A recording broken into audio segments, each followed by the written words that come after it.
L'onorevole Carmelo Pace, capogruppo della DC all'Assemblea regionale siciliana, interviene oggi nuovamente sulla crisi idrica che sta attraversando il comprensorio del fiume Verdura. Stiamo assistendo, dichiara l'onorevole Carmelo Pace, a un gioco delle parti stucchevole sulla pelle dei nostri agricoltori.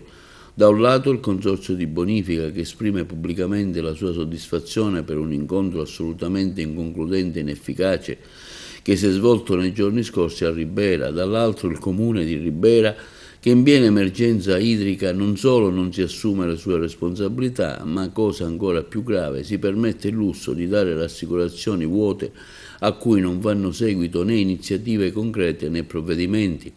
Le tante decantate pompe di sollevamento, osserva il parlamentare della DC Pace, non sono state più installate a causa di un'ordinanza a firma del sindaco di Ribera che rende intransitabile l'unica strada che consente l'accesso.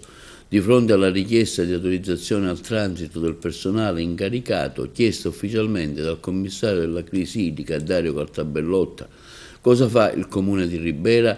Nega l'accesso rendendo impossibile l'installazione della struttura e vanificando in questo modo le scelte e gli sforzi delle istituzioni. Sono stato sindaco per 10 anni, ricorda l'onorevole Carmelo Pace, e faccio presente che le ordinanze, data anche la natura emergenziale dell'intervento, possono opportunamente andare in deroga con un'idonea motivazione e con tutte le precauzioni del caso, sottolineando ancora come la questione è di una semplice assunzione di responsabilità e non normativa.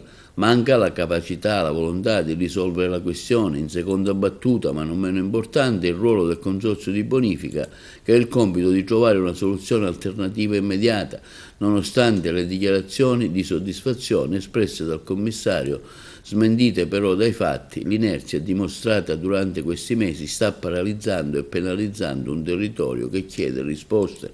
Prendono in giro gli agricoltori ancora una volta e questo è vergognoso, commenta l'onorevole Pace.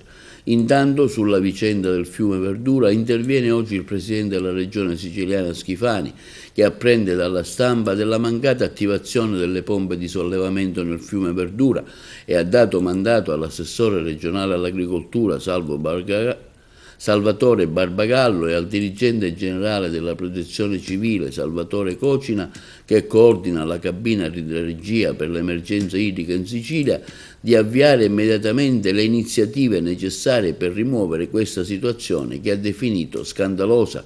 Un intervento che il governatore Schifani chiede quindi con la massima celerità, perché non è accettabile che l'acqua possa continuare a essere dispersa in mare mentre cittadini, agricoltori e imprese della zona patiscono le conseguenze della siccità.